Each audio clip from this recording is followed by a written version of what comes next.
तो hello guys, कैसे आप सभी? आशा करते हैं सब अच्छे होंगे। तो आज हम एसएससी एमटीएस का जो भी एग्ज़ाम होने वाले हैं और जीडी का भी आने वाला है एग्ज़ाम, यानी एसएससी एमटीएस का 4 फरवरी से स्टार्ट है और जीडी का 23 फरवरी से स्टार्ट है। तो इसमें जो है इकोनॉमिक्स का टॉप 50 क्वेश्चन जो कि काफ़ी एमसीक्यूज है, वीपीआई है, उसको आज हम प्रैक्टिस करने वाले हैं। जो भी पढ़े हैं तो आज आप प्रैक्टिस कर लीजिए यहाँ पे काफ़ी।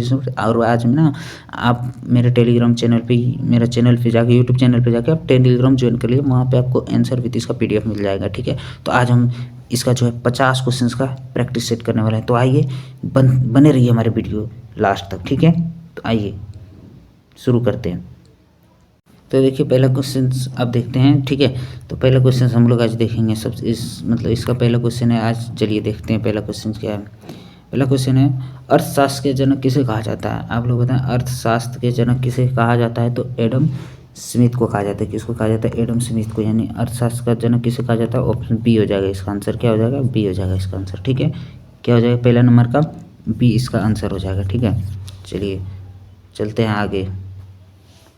दो नंबर क्या है आपका? दो नंबर क्वेश्चन है आपका, भारत में योजना आयोग की स्थापना कब हुई थी? भारत में योजना आयोग की स्थापना कब हुई थी? तो 1950 में। भारत में योजना आयोग की स्थापना कब हुई थी? 1950 में भारत में योजना आयोग की स्थापना हुई थी। ठीक है, चलिए आगे चलते हैं। तीसरा नंबर पर, भारत की पहली पंचवर्षीय योजना किस वर्ष शुरू हुई थी? भारत की पहली पंचवर्षीय योजना किस वर्ष शुरू हुई थी? 1951 में। 1951 में शुरू हुआ था और कब तक चला था? 1956 तक। ठीक है, पहला पंचवर्षीय योजना। ठीक है, चलिए चौथा नंबर क्या है? आरबीआई की स्थापना कब हुई थी? तो आरबीआई की स्थापना 1935 में हुई थी। 4 नंबर का क्या हो जाएगा? सी नंबर आंसर हो जाएगा। 4 नंबर का क्या हो जाएगा? सी नंबर हो जाएगा। 1935 में आरबीआई की स्थापना हुई थी। ठीक है, आरबीआई का मुख्यालय कहाँ पे है? आरबीआई का मुख्यालय कहाँ पे है? मुंबई में है, यानी बी नंबर हो जाएगा। 5 का बी नंबर हो जाएगा। ठीक है, 5 का बी नंबर ऑप्शन हो जाएगा। ठीक है, चलिए 6 नंबर, भारत की मुद्रा कौन सी है? तो रुपया है। भारत की मुद्रा कौन सी है? रुपया है। ठीक है, आखिर रुपये का प्रतीक किसने डिजाइन किया है? रुपये का प्रतीक किसने डिजाइन किया है? तो आपको रुपये का प्रतीक जो है उदय कुमार ने डिजाइन किया है। किसने किया है? उदय कुमार ने रुपये का प्रतीक डिजाइन किया है, यानी इसका बी नंबर हो जाएगा पहला। ठीक है, इसका क्या हो जाएगा? बी नंबर हो जाएगा, यानी ये क्या है? रुपये का प्रतीक डिजाइन। ठीक है, चलिए 8 नंबर है, भारत में केंद्रीय बैंक कौन है? भारत में केंद्रीय बैंक कौन है? 8 नंबर है, भारत में केंद्रीय बैंक कौन है? तो आरबीआई है। कौन है? आरबीआई है। आरबीआई भारत में केंद्रीय बैंक है। ठीक है, चलिए 9 नंबर, मुद्रास्फीति का अर्थ क्या है? मुद्रास्फीति का अर्थ क्या है? अब बताएं। मुद्रास्फीति कीमतों में वृद्धि। क्या है? कीमतों में वृद्धि, यानी सी नंबर हो जाएगा इसका। कीमतों में वृद्धि है। ठीक है, मुद्रास्फीति का अर्थ क्या है? कीमतों में वृद्धि। चलिए आगे, अपस्फीति का अर्थ है, यानी डिफलेशन का अर्थ क्या है? यानी अपस्फीति का अर्थ क्या है? अपस्फीति का अर्थ क्या है? 10 नंबर का बी नंबर हो जाएगा, कीमतों में गिरावट। इसका अर्थ क्या होता है? कीमतों में गिरावट। ठीक है, आगे चलते हैं। भारत में सबसे बड़ा राजस्व स्रोत कौन सा है? भारत में सबसे बड़ा राजस्व स्रोत कौन सा है? 11 नंबर है, भारत में सबसे बड़ा राजस्व स्रोत कौन सा है? तो जीएसटी है। भारत में सबसे बड़ा राजस्व स्रोत क्या है? जीएसटी। ठीक है, चलिए आगे चलते हैं। 12 नंबर पे, जीएसटी लागू कब हुआ था? 12 नंबर है आपका, जीएसटी लागू कब हुआ था? 2017 में हुआ था। ठीक है, जीएसटी लागू कब हुआ था? 12 नंबर का हो जाएगा सी नंबर, 2017 में हुआ था। ठीक है, भारत की आर्थिक योजना किस मॉडल पर आधारित थी? भारत की आर्थिक योजना किस मॉडल पर आधारित थी? 13 नंबर है, भारत की आर्थिक योजना किस मॉडल पर आधारित थी? तो इसका हो जाएगा मिश्रित। किस पे आधारित थी? मिश्रित पे आधारित थी। ठीक है, आगे से 14 नंबर हो जाएगा, प्रति व्यक्ति आय का अर्थ है क्या है? प्रति व्यक्ति आय का क्या अर्थ है? 14 नंबर, प्रति व्यक्ति आय का अर्थ क्या है? तो नहीं हो जाएगा आपका 14 नंबर का बी नंबर हो जाएगा, औसत आय। क्या हो जाएगा? औसत आय। ठीक है, औसत आय। ठीक है, चलिए 15 नंबर है, राष्ट्रीय आय की गणना कौन करता है? राष्ट्रीय आय की गणना कौन करता है? अब बताएं, राष्ट्रीय आय की गणना कौन करता है? 15 नंबर का हो जाएगा, सी नंबर हो जाएगा, CONNSO। ठीक है, ये दोनों राष्ट्रीय आय की गणना करता है। ठीक है, 15 नंबर का क्या हो जाएगा? सी नंबर हो जाएगा, CSONNSO, ये दोनों राष्ट्रीय आय की गणना करता है। 16 नंबर है बेरोजगारी का अर्थ है। बेरोजगारी का अर्थ क्या होता है? बेरोजगारी का अर्थ क्या होता है? बेरोजगारी का अर्थ होता है काम की इच्छा होते हुए काम ना मिलना। काम का अर्थ काम की इच्छा होते हुए काम ना मिलना, यानी ये बेरोजगारी का अर्थ होता है। ठीक है। छिपी बेरोजगारी अधिकतर कहाँ पाई जाती है? यानी छिपी बेरोजगारी अधिकतर कहाँ पाई जाती है? 17 नंबर है छिपी बेरोजगारी अधिकतर कहाँ पाई जाती है? तो कृषि में पाई जाती है। हरित क्रांति का संबंध किससे है? 18 नंबर हरित क्रांति का संबंध किससे है? तो कृषि से है। ठीक है, हरित क्रांति का संबंध कृषि से है। भारत में हरित क्रांति के जनक कौन है? भारत में हरित क्रांति के जनक कौन है? 19 नंबर है भारत में हरित क्रांति के जनक कौन है? तो M S Swaminath. M S Swaminath है। ठीक है। आगे है श्वेत क्रांति किससे संबंधित है? श्वेत क्रांति किससे संबंधित है? तो दूध से संबंधित है। श्वेत क्रांति किससे संबंधित है? दूध से संबंधित है। 21 नंबर है आपका भारत में श्वेत क्रांति के जनक कौन है? 21 नंबर भारत में श्वेत क्रांति के जनक कौन है? बनर्जी कुरियन। ठीक है, वर्गीज कुरियन, यानी वर्गीज कुरियन ऐसे होता है, वर्गीज कुरियन, वर्गीज कुरियन। ठीक है। 22 में सार्वजनिक क्षेत्र का अर्थ है। सार्वजनिक क्षेत्र का अर्थ क्या है? सार्वजनिक क्षेत्र का मतलब अर्थ क्या है? तो ये सरकारी स्वामित्व, सरकारी स्वामित्व।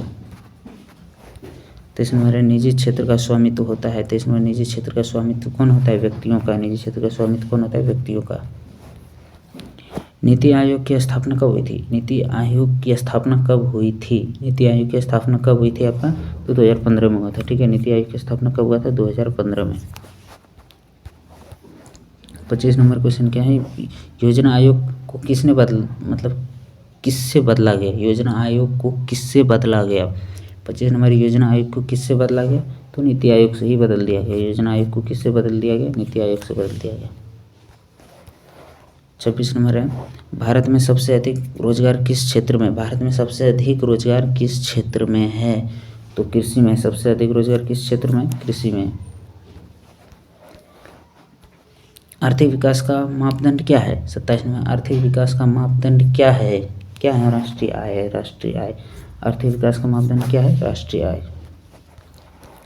मानव विकास सूचकांक एसडीआई जारी करता है। मानव विकास सूचकांक यानी एसडीआई जारी करता है। कौन जारी करता है? 28 नंबर को कौन जारी करता है? तो यूएनडीपी जारी करता है। ठीक है, यूएनडीपी। गरीबी रेखा किस पर आधारित होती है? यानी गरीबी रेखा किस पर आधारित होती है? 29 नंबर गरीबी रेखा किस पर आधारित होती है? उपभोग पर। उपभोग पर गरीबी रेखा आधारित होती है। फटाफट 50 क्वेश्चन मारेंगे, 30 पे आ गए हैं। ठीक है, 30 नंबर है भारत में बजट कौन प्रस्तुत करता है? 30 नंबर भारत में बजट कौन प्रस्तुत करता है? तो 30 का है आपका सी नंबर वित्त मंत्री प्रस्तुत करता है। ठीक है, वित्त मंत्री। बजट किसके सामने प्रस्तुत होता है? बजट किसके सामने प्रस्तुत होता है? 31 नंबर है बजट किसके सामने प्रस्तुत होता है? बी संसद में। ठीक है। 32 नंबर है भारत में जो है सो आर्थिक सर्वेक्षण कौन जारी करता है? भारत में आर्थिक सर्वेक्षण कौन जारी करता है? 32 नंबर है तो उधर बी हो जाएगा, इसका वित्त मंत्रालय जारी करता है। ठीक है, चलिए 33 नंबर है काले धन का अर्थ है। काले धन का क्या अर्थ है? 33 नंबर काले धन का अर्थ क्या है? अवैध आय। यानी काले धन का अर्थ क्या है? अवैध आय, यानी सरकार को अब जीएसटी जिस आय का नहीं दे रही। 34 नंबर आय और व्यय का विवरण कहलाता है। आय और व्यय का विवरण क्या कहलाता है? 34 नंबर आय और व्यय का विवरण क्या कहलाता है? बजट कहलाता है। 34 नंबर क्या हो जाएगा? बजट कहलाता है। आय और व्यय का विवरण क्या कहलाता है? बजट। 35 नंबर है आपका आईएमएफ का मुख्यालय कहाँ पे है? 35 नंबर आईएमएफ का मुख्यालय कहाँ पे है? Washington DC. आईएमएफ का मुख्यालय कहाँ है? Washington DC. विश्व बैंक का मुख्यालय कहाँ है? 36 नंबर विश्व बैंक का मुख्यालय कहाँ पे है? वाशिंगटन डीसी में भी इसका मुख्यालय है। ठीक है, 36 नंबर का क्या है आपका? वाशिंगटन डीसी का भी मुख्यालय कहाँ पे है? मतलब विश्व बैंक का मुख्यालय भी वाशिंगटन डीसी में ही है। 37 नंबर भारत में सबसे बड़ा बैंक कौन सा है? 37 नंबर भारत में सबसे बड़ा बैंक कौन सा है? भारत में सबसे बड़ा बैंक कौन सा है? तो एसबीआई बैंक है सबसे बड़ा। ठीक है। 38 नंबर है मुद्रास्फीति को नियंत्रण कौन करता है? 38 नंबर मुद्रास्फीति को कौन नियंत्रण करता है? तो आरबीआई करता है। ठीक है, कौन करता है? आरबीआई करता है। चेक जारी करता है, चेक कौन जारी करता है? 39 नंबर, चेक कौन जारी करता है? बैंक जारी करता है, ठीक है, चेक बैंक जारी करता है। 40 नंबर है, नोट जारी करने का अधिकार किसके पास है? नोट जारी करने का अधिकार किसके पास है? तो आरबीआई के पास है नोट जारी करने का अधिकार, ठीक है। 41 नंबर है आपका, भारत में सिक्के कौन जारी करता है? यानी भारत में जो है सो सिक्के कौन जारी करता है? तो वित्त मंत्रालय, भारत में सिक्के को वित्त मंत्रालय जारी करता है, ठीक है। 42 नंबर, आयकर किस पर लगाया जाता है? आयकर किस पर लगाया जाता है? 42 नंबर है, आयकर किसके लगाया जाता है? 42 नंबर का हो जाएगा तो आय पर लगाया जाता है, ठीक है। आयकर किस पर लगाया जाता है? आय पर लगाया जाता है। 43 नंबर है आपका, अप्रत्यक्ष कर का उदाहरण है। 43 नंबर है, अप्रत्यक्ष कर का उदाहरण है, क्या है उदाहरण? अप्रत्यक्ष कर का उदाहरण जीएसटी है, ठीक है। क्या है? जीएसटी है। अप्रत्यक्ष कर का उदाहरण क्या है? जीएसटी है। 44 नंबर है, प्रत्यक्ष कर का उदाहरण क्या है? 44 का प्रत्यक्ष कर का उदाहरण क्या है? आयकर, ठीक है। प्रत्यक्ष कर का उदाहरण क्या है? आयकर। 45 नंबर है, भारत की अर्थव्यवस्था कैसी है? भारत की अर्थव्यवस्था कैसी है? 45 नंबर, भारत की अर्थव्यवस्था कैसी है? मिश्रित अर्थव्यवस्था, भारत की अर्थव्यवस्था मिश्रित अर्थव्यवस्था है, ठीक है। 46 नंबर है आपका, 46 नंबर क्या हो जाएगा आपका? 46 नंबर देखिएगा, आर्थिक सुधार कब शुरू हुआ था? आर्थिक सुधार कब शुरू हुआ था? 1991 में शुरू हुआ था, ठीक है। आर्थिक सुधार कब शुरू हुआ था? 1991 में शुरू हुआ था। 47 नंबर, एलपीजी का अर्थ क्या है? 47 नंबर, एलपीजी का अर्थ क्या है? तो लाइब्रेशन प्राइवेशन ग्लोबिनेशन, ठीक है, ये ए नंबर हो जाएगा इसका, ठीक है। चलिए आगे चलते हैं, 48 नंबर पे चलते हैं। सेबी का अर्थ क्या है? सेबी का मतलब सेबी का कार्य क्या है? 48 में सेबी का कार्य क्या है? सेबी का कार्य क्या है? शेयर बाजार नियंत्रण। सेबी का अर्थ क्या है? मतलब SEBI का अर्थ क्या होता है? शेयर बाजार का नियंत्रण करता है, ठीक है। क्या करता है? शेयर बाजार का नियंत्रण करता है। 48 नंबर, ठीक है। 49 पे नाबार्ड संबंधित है। नाबार्ड किससे संबंधित है? 49 नंबर से नाबार्ड किससे संबंधित है आपका?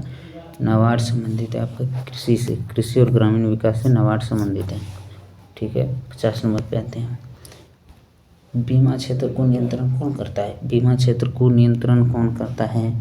तो ये करता है IRDAI, यही करता है बीमा क्षेत्र को नियंत्रण, ठीक है। तो इसका PDF आपको जो है सो टेलीग्राम ज्वाइन कर लीजिएगा, वहाँ पे मिल जाएगा। और चैनल को सब्सक्राइब करना बिल्कुल भी ना भूलिएगा, ठीक है। तो मिलते हैं अगले वीडियो में, ठीक है।